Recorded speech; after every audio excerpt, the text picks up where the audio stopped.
तुझू गोलियों छुटी दींदियूं मुजाहिदन जा सीना न खुटंदा। इधर आ सितमगर, हुनर आज़माए। इधर आ सितमगर, हुनर आज़माए। तू तेरा सिंध धरती हमेशा पंहिंजी कुख मां सवें सपूत बहादुर पुट ॼणिया जेकी पंहिंजे धरती अमण लाइ जान जोखे में विझी पंहिंजे वजूद ऐं बका लाइ पाण पतोड़ींदा रहिया। जेकॾहिं तारीख़ जे वर्कनि खे खोले ॾिसबो त केतिरा ई सिंध धरतीअ जा सपूत पुट निमाया नज़र ईंदा, जंहिंमां शहीद अल्लामा डॉक्टर ख़ालिद महमूद सूमरो बि सर फ़हरिस्त आहे। शहीद अल्लामा डॉक्टर ख़ालिद महमूद सूमरे जो जनम 7 मई 1959 ईस्वी धारे लाड़काने भरिसां ॻोठ आकिल में थियो। संदसि तालुक़ हिकु ग़रीब घराणे सां हो ऐं हुनजो वालिद साईं अली मोहम्मद हक़ानी बि हिकु वॾे पाए जो आलिम हो। 1974 ईस्वीअ में हिन government higher secondary pilot school मां मैट्रिक पास कई ऐं 1976 में इंटर पास करे पंहिंजे प्रोफेशनल कैरियर जी शुरूआत कई। 1984 ईस्वीअ में हिन लाड़काने जे चांडका मेडिकल कॉलेज मां MBBS जो इम्तिहान पास कयो। हिन दीनी तालीम शुरूआत में पंहिंजे ई वालिद मौलाना अली मोहम्मद हक़ानी खां वरिती।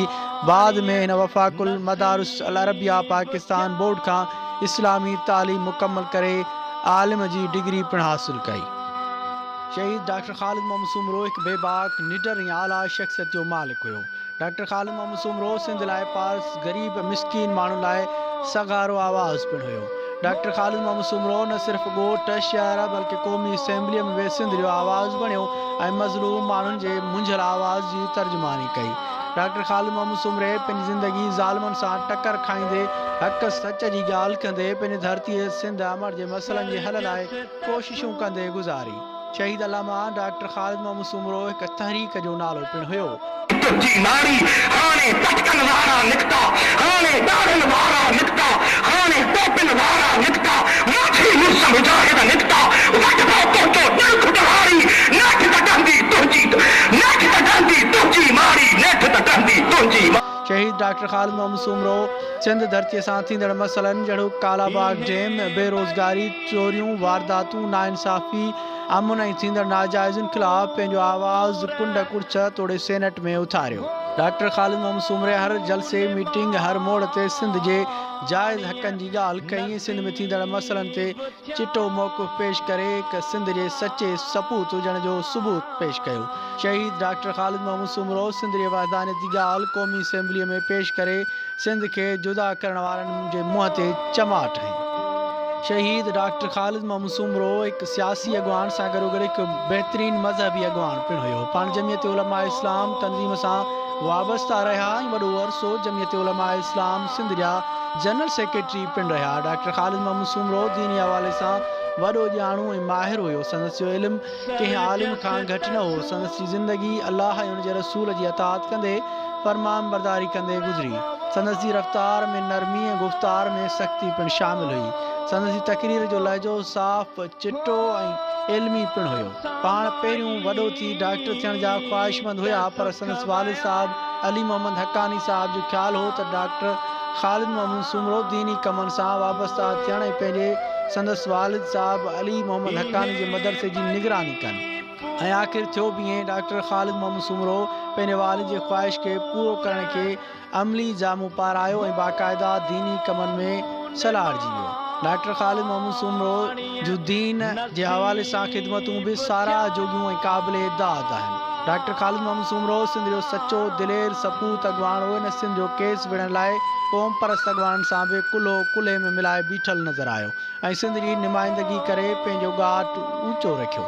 हक़ीक़त में डॉक्टर ख़ालिद महमूद सूमरो क़ौम परस्त अॻवान न पर ख़ुदा परस्त इंसान हो। संदसि जी वाइज़ तक़रीर में अल्लाह पाक जी वहदानियत रसूल करीम सल्लल्लाहु अलैहि वसल्लम जी तारीफ़ सिंध धरतीअ जी ॻाल्हि ॿुधण में आई ऐं जॾहिं बि हू वाइज़ कंदा हुआ त वेठल मजमूए खां ज़ोर सां सुभान अल्लाह चवराइण संदसि जी आदत हूंदी हुई। डॉक्टर ख़ालिद महमूद सूमरे ते पंहिंजी ज़िंदगी में केतिरा ई भेरा कातलाना हमला थिया।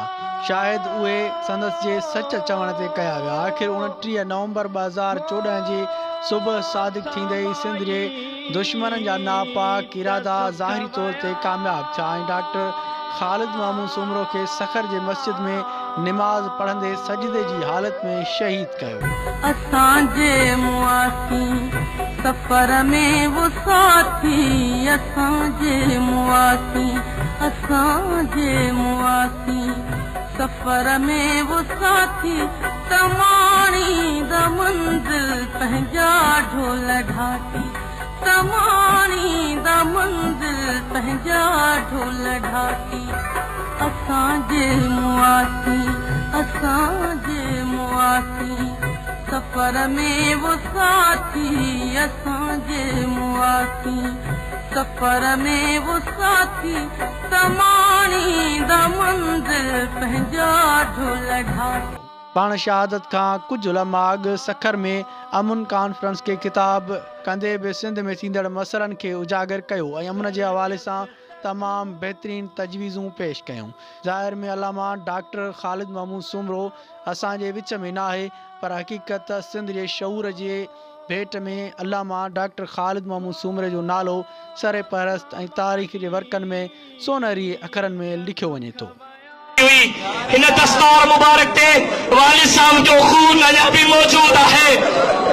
सिंध वासियों, जमीयत उलमा इस्लाम जा कारकुनो, इंशाअल्लाह इस्लाम जी सरबुलंदी जे लाइ, मदारिस जी सरबुलंदी जे लाइ, दीन जी सरबुलंदी जे लाइ, सिंध धरती जे जायज़ हक़नि जी हासिलात जे लाइ मां इन दस्तार सां वफ़ा कंदुसि ऐं गुज़ारिश कयां थो मुंहिंजी ऐं मुंहिंजनि भाइरनि जे माज़ी ते नज़र न कयो।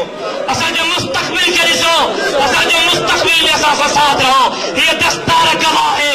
मां इन दस्तार जो कसम खणी थो चवां, इंशाअल्लाह इन दस्तार खे शर्मिंदो न कंदासीं।